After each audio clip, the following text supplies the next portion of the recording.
Hey everyone, welcome to this week's conversation. I appreciate you tuning in. You know, if I had a Mount Rushmore for my all-time favorite comedians, my guest tonight would be on it. Now, I don't know about the other three, but her face definitely up there. So please welcome back to the show, comedian, actress, friend of the show, and someone who finds the funny everywhere she goes, Tammy Pescatelli. Hey Tammy, welcome back. Hey, pal, that's so sweet. Also, it really is appropriate because I'm at that age where my face is crumbling. So, just like the side of a mountain, it's wearing away. So, that's fantastic. That's so kind of you, though. Really. Thank you. No, I Way, meant way over. No, meant every word of it because it's funny. People, since I've had the opportunity to have so many great comedians on the show, and I actually started doing stand up myself earlier this year, people always Oh, ask me my favorites. And there's a few that like Greg Warren, Erica Rhodes, Craig Shoemaker. There's a few that and they've all been on the show. But if I had to pick one that I definitely know would be on my Mount Rushmore, it really is you. And then I'd have to really struggle with the other three. Otherwise, I'd have to expand it to like 10 faces on the side of the oh mountain. my gosh. Well, I'm very honored. I don't know if I would even make my own Mount Rushmore. You know what I mean? But I'll give it a shot. That's so sweet of you to say. I'm so excited to hear that you started stand up. How are you finding it? It's not Oh, as easy as it seems, right? Tammy, I have to say, I always had so much respect for what you do and how you do it. But when I realized how difficult it was to try to come up with 5 minutes, because during the class, you have a chance to do a 5 minute set and it's videotaped and it's all that stuff. And I took it at SoulJoel's, which is something we're going to be talking about a little bit later. And the graduation show, oh my God, I had a blast. I loved it. So I took it again. I took the class again, did another 5 minute set, had another video, but I just had no idea what it took, the work to fine tune and refine and just to try to be funny. It's I it's know. incredible how much work it is. Now, I want to tell everybody too, if my eye line seems weird, you're on this side of my iPad Yep. and the camera is over here. So when I can either look over here and Yeah. do the thing, but then I can't see you. So then it feels very weird because I'm now just staring at the edge of my iPad. I'm not making eye contact with you. So if you're watching this at home and it seems a little bit weird, this is what we're left with right now. This technology that only works sometimes. Yes. Um, um, listen, stand up is what it is. It's so much. People always think that they're so funny, Yeah. and people are funny with their friends and their relatives and the people that already know them and know their stories. It is a whole different world to make strangers laugh who actually had to pay money for it. That is a game changer when you Yeah. realize that in whatever economy that people are paying to see you, and even if they got free tickets, like even in the 90s when they gave a lot of free tickets away, they still had to leave their families, pay for gas, get something to eat. They had to take their time. They're paying you with their time besides their Yeah. money. It's very hard to make strangers laugh, and so you have to really work at it. I mean, and that's just 10,000 hours, you know what I mean? But Yeah. if you can get one laugh in a 5 minute set in your first 3 months, that's it. Then you just build. It's a minute at a time build. I mean, Yeah. I have people that come and like say, "Oh, can I do a guest set?" And I'll say, "Yeah, how much time?" And they'll go, "I want 7 minutes." I'm like, "How long have you been doing stand up?" Oh, 4 months. No, you can't have 7 minutes because you don't have 7 minutes. You don't have seven of your own minutes. There's no way, right? How many real minutes do you think you have right now? Hey everyone, thanks so much for tuning in. We appreciate each and every one of you. And we also appreciate our first and longest running sponsor of the show, Tom and his team of insurance professionals at the Malin Agency. If world class customer service and doing business with someone you can trust is important to you, give Tom and his team a call today for all your insurance needs. Um, It's funny you asked because I was just asked to do a little bit longer at a gig in January. I am very confident, based on feedback from other people, not my opinion, that eight at the most 10. And that's after about a year, but a You've strong also eight. been around comics and Yes. comedy too. So you are starting, not saying that it makes it easier because nothing makes it easier, Yeah. but you're familiar with the game. Yeah, and I think the other thing, Tammy, that maybe helps me, but it also gives me that additional appreciation is having performed as a singer in front of large audiences for years, given speeches in front of large groups, Yes. both on in live and on television. I love being on stage. You turn the lights on, turn the mic on, let's go, let's have some fun. But the difference with stand up is there's no one else. It's you and the microphone. There's no chord progression to help you remember the words that you might forget. There's no band member you can blame for being out of tune or whatever. No, it's Yeah, you that's and the kind of mic. what I love about it is Yeah. it's sink or swim on your own. Um, I see a lot of comics when they don't do well, they blame the audience. And yes, sometimes it is the audience. If it's too hot or the audience has already been like for someone like me who's mostly clean, if they've been really filthy in front of me, it's hard for me to Oh, get out of that hole and stuff. But most of the time it's the comics. When I hear comics blame audiences, oh, then you have to really sit back and adjust it. So it's a whole different thing. Now, when I started, let me ask you this. When I yeah. started and I was an MC, I was a house MC in Cleveland, and I think we've talked about this before. Yep. I was told there were rules in order to be a house MC, which means for those of you who don't know, that was like there were about two or three of us, and you worked almost every week with almost everybody, and you had to come up with a different few minutes. But they said to me, your job is the announcements. Mhm. It's not to be funny. You just try to, if you can be funny, great, but this is your chance.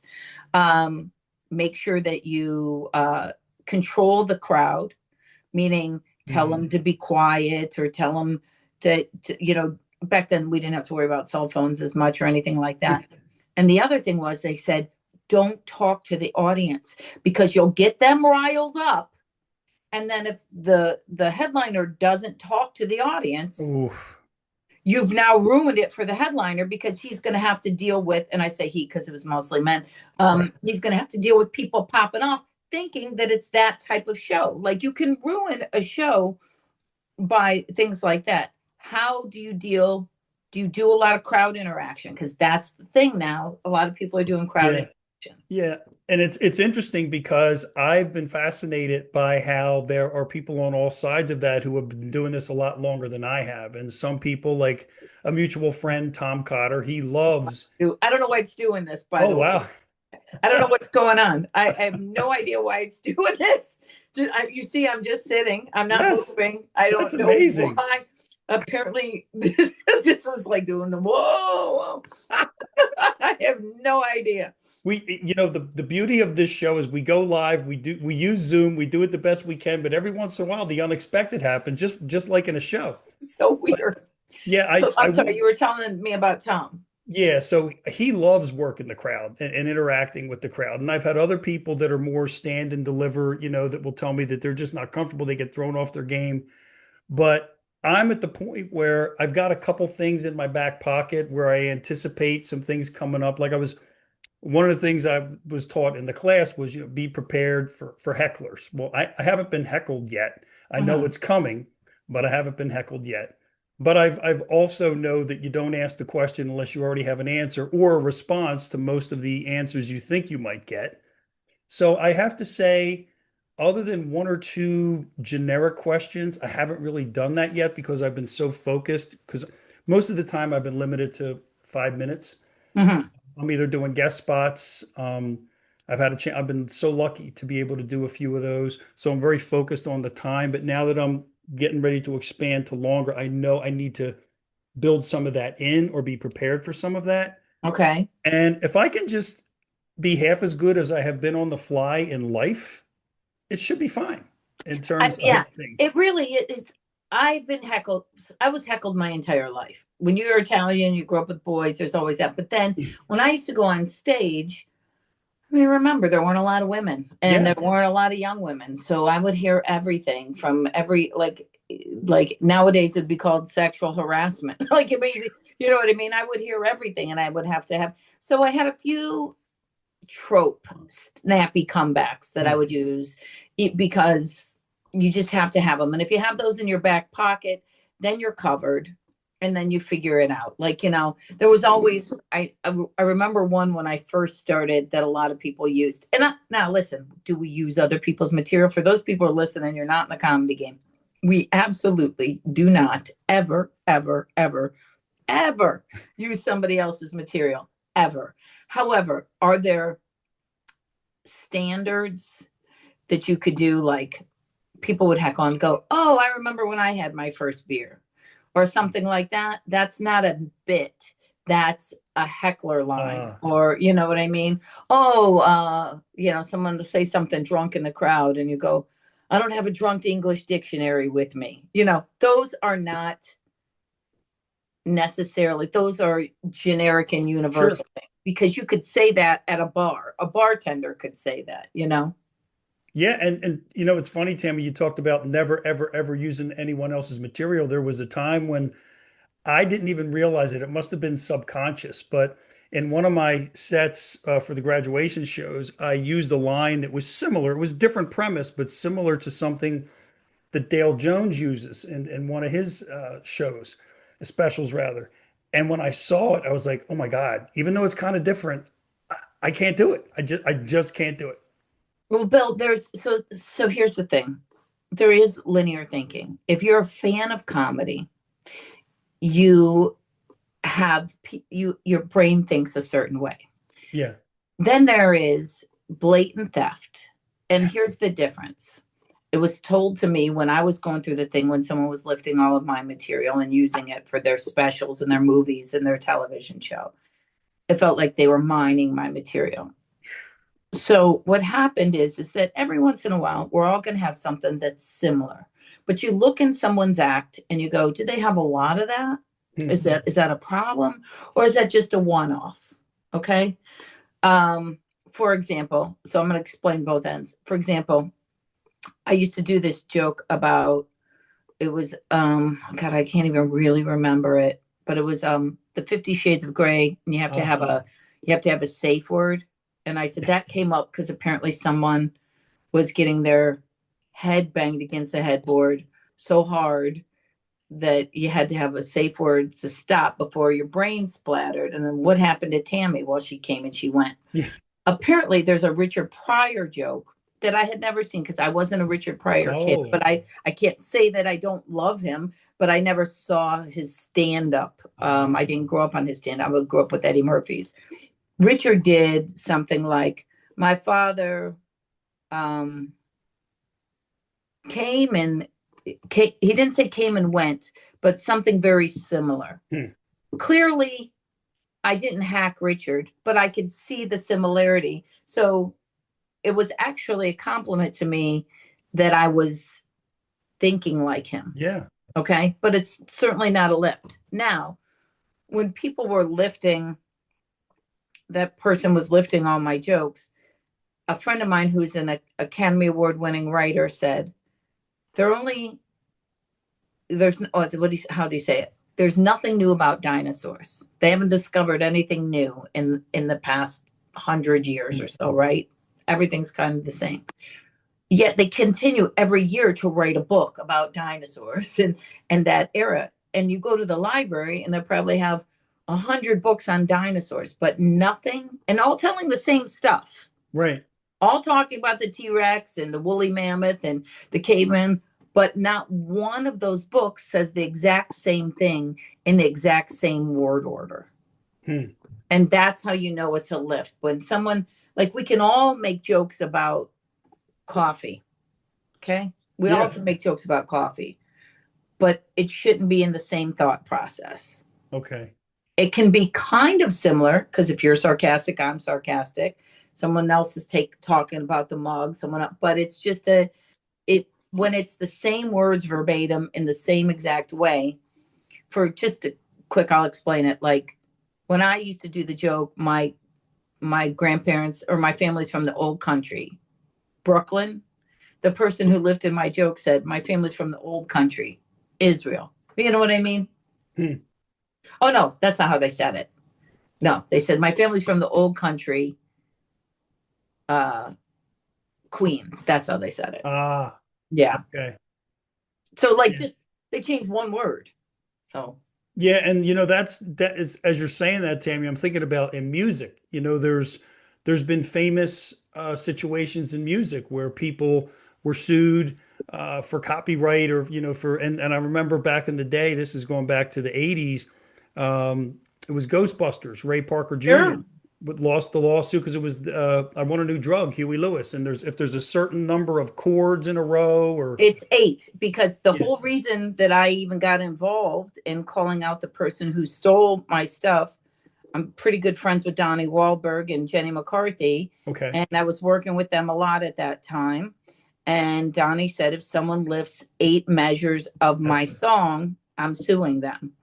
You can't, but comedy, until the advent of YouTube or SiriusXM, there was no way to record who said it first. Mm, Now we're also lapping ourselves because here I am with a 30-year career, but I only have 103,000 Instagram followers. mm.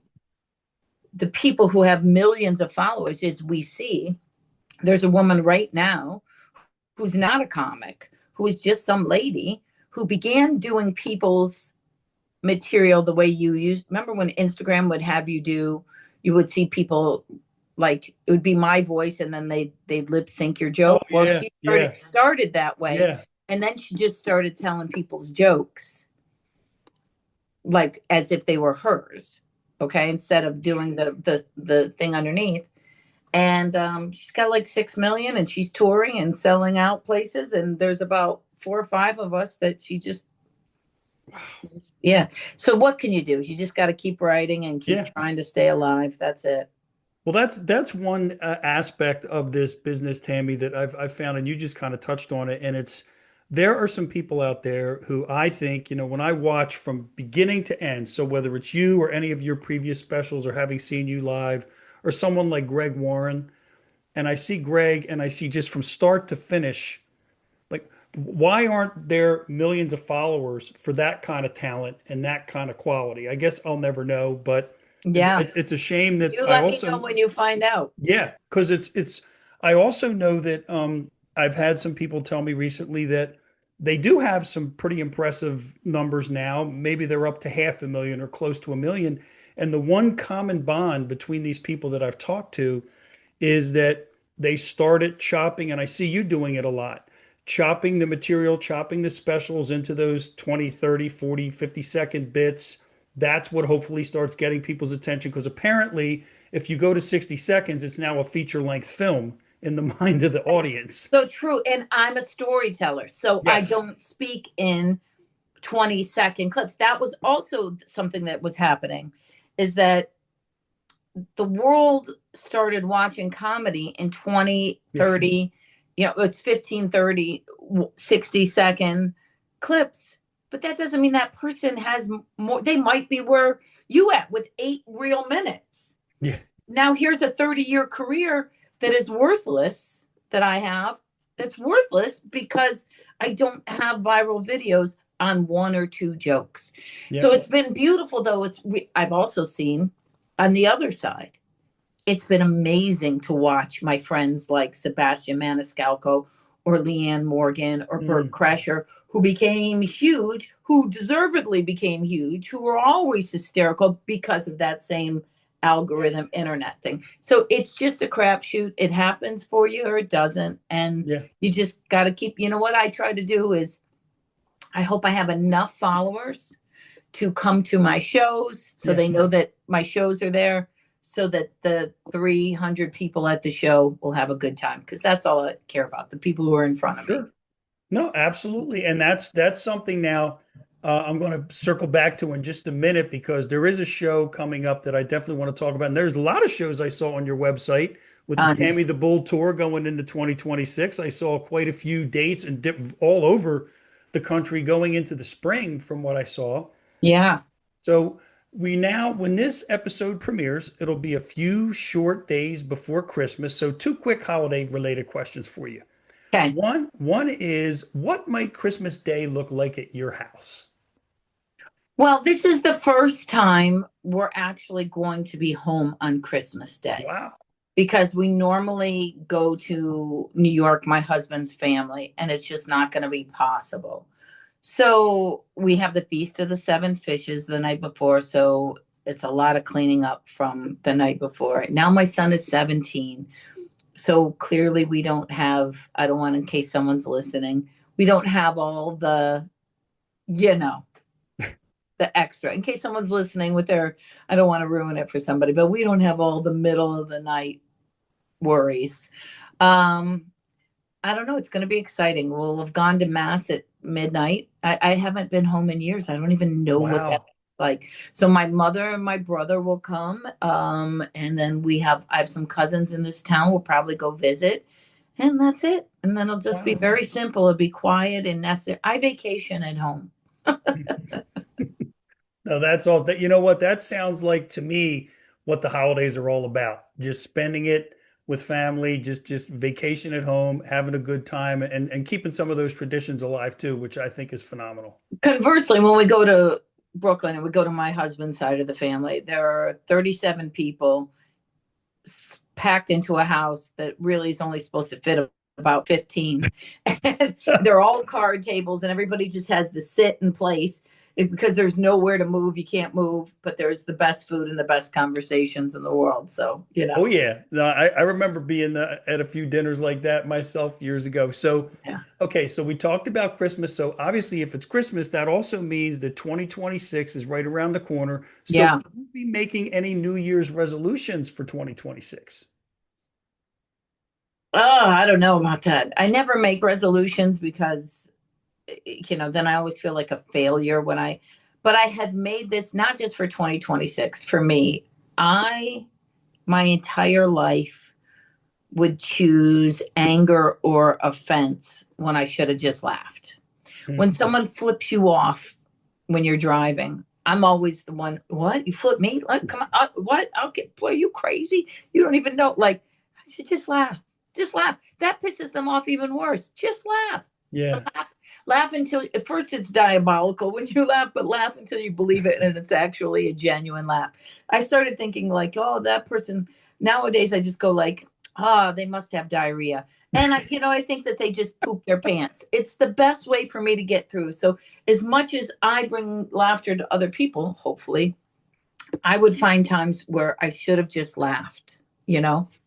That is, as you're saying that, I'm thinking I'm going to adopt that. If it's okay, I'm going to adopt that myself because too many times and maybe it's because I'm from Philly. I'm still that person if somebody flips me off or cuts me off or whatever. Laughing's not necessarily my Yeah, go-to. no, me too. Like I'm like, come on, let's pull over. Let's go. You want to go? You don't get it twisted. I'm always crazy. Like it's people always say it's fight or flight, and I'm like, what's flight? Flight's at the airport. Let's go. I'll fight you right now. And I'm like, that's so stupid. Stop, stop. You're not that important. So Yeah, no, you know, absolutely. And especially today, you never know what could happen. So I think laughter, not only is it more therapeutic, your blood pressure won't go as high, it also can be safer in a lot of ways. yeah, Now, that's true.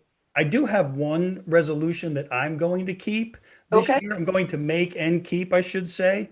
And that's I'm going to come to Soul Joel's on January 17th to see you again. So, what can we expect to see when you make your triumphant return to Pottstown, Pennsylvania on January 17th? Right, because I haven't been there since I literally was there the weekend of the 2024 Yes. election. So I've had a little bit of time.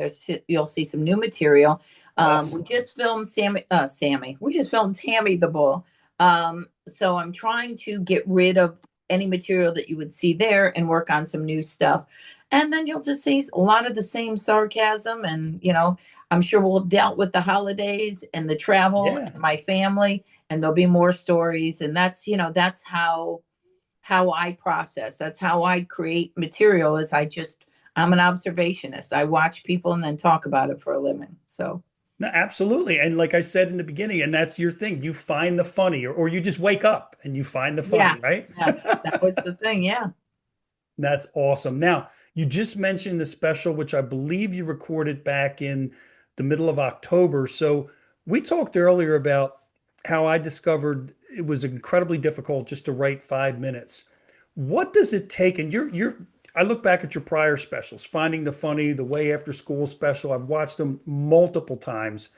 What does it take to put a special together and to be that funny from start to finish?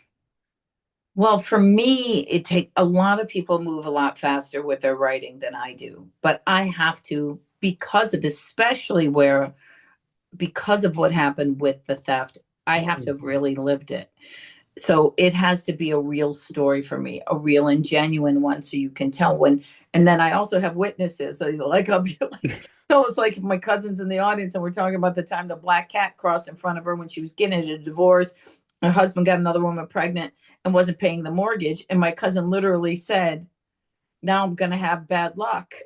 like like that cat saw you. It's gonna go home and choke himself to death because you have bad luck. But like, so I'd call out my cousin, like, remember when that happened? So I think for me, these specials have to be ready.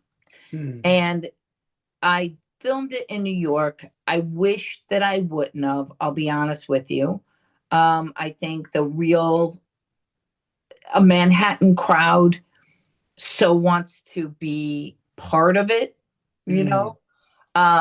So it's been fun trying to figure out the editing and the suites. And they did weird things like I'm on stage and I hear this, I do pauses as I tell a story as a normal Yeah. human being would. And I hear this crunch, crunch, crunch. And I'm like, are they serving potato chips while I'm shooting a special? I literally, and then I just have to pause and go, who thought that was a good idea? Like, what are you, ridiculously stupid?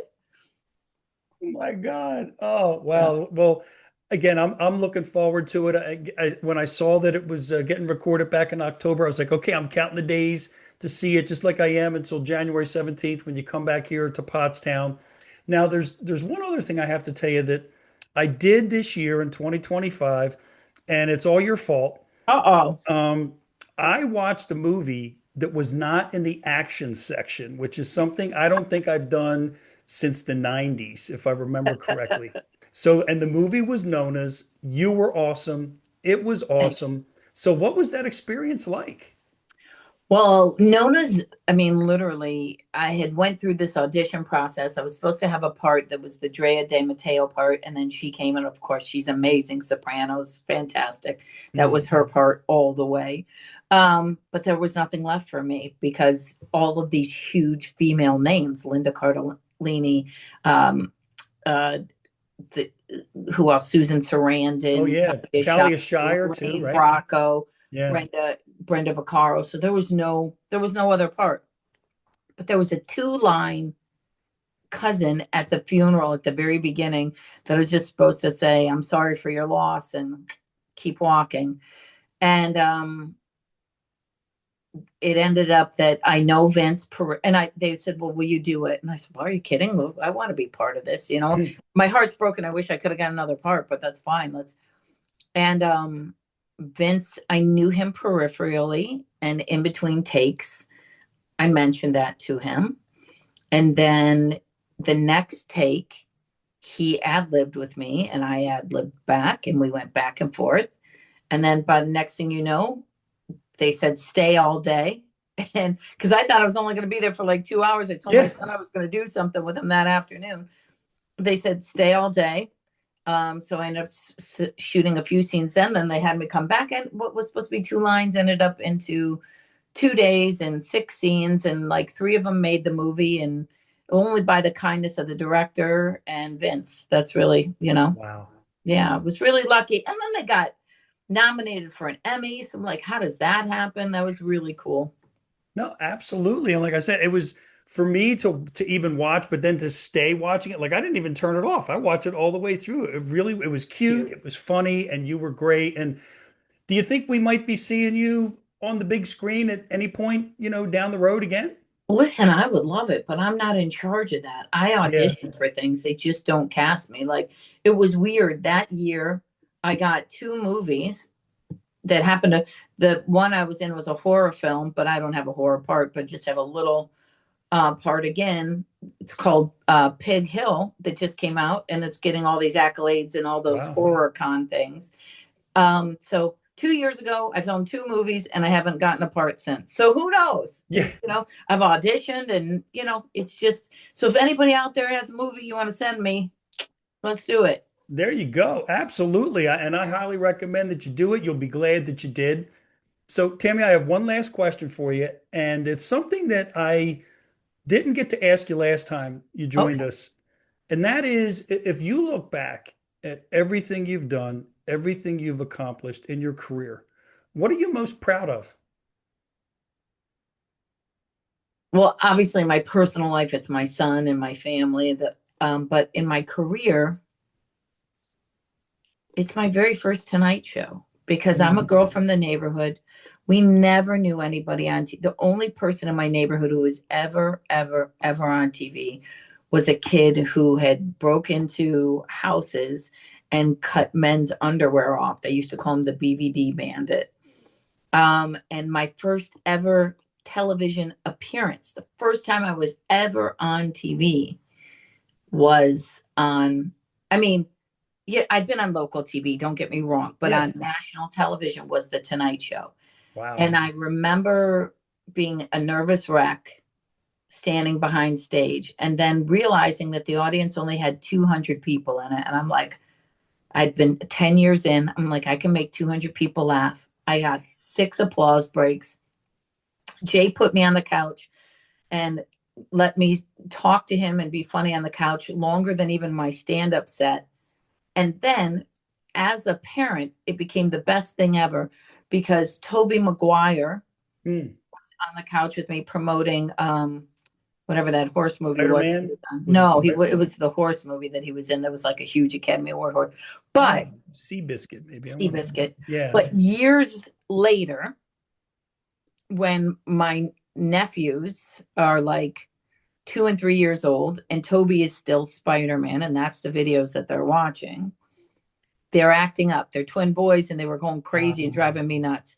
And I said, you better stop it because Tia Tammy knows Spider-Man. And they were like, you do not. And I said, oh, yes, I do. And I put in the Tonight Show. And there, I said, you see, I'm sitting next to Peter Parker right there. And Oh it was man. so funny. Then they went, oh my God, Tia Tammy knows Peter Parker. You know Spider-Man. It was so funny. They just didn't get it. So. Wow, that is awesome. And that is something to be proud of. And Yeah, that was the best moment ever, right? yeah, no, absolutely.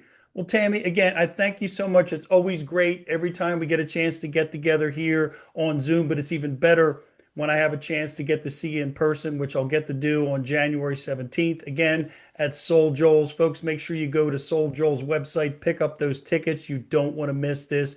January 17th, Tammy makes her return. I want to wish you a Merry Christmas, you and your family. Happy New Year, and I'll see you on the 17th of January. Thank you, Bill, for everything. Merry Christmas. Happy New Year. Thank you. And folks, thank you for watching. Couldn't do this without you. We'll see you next time.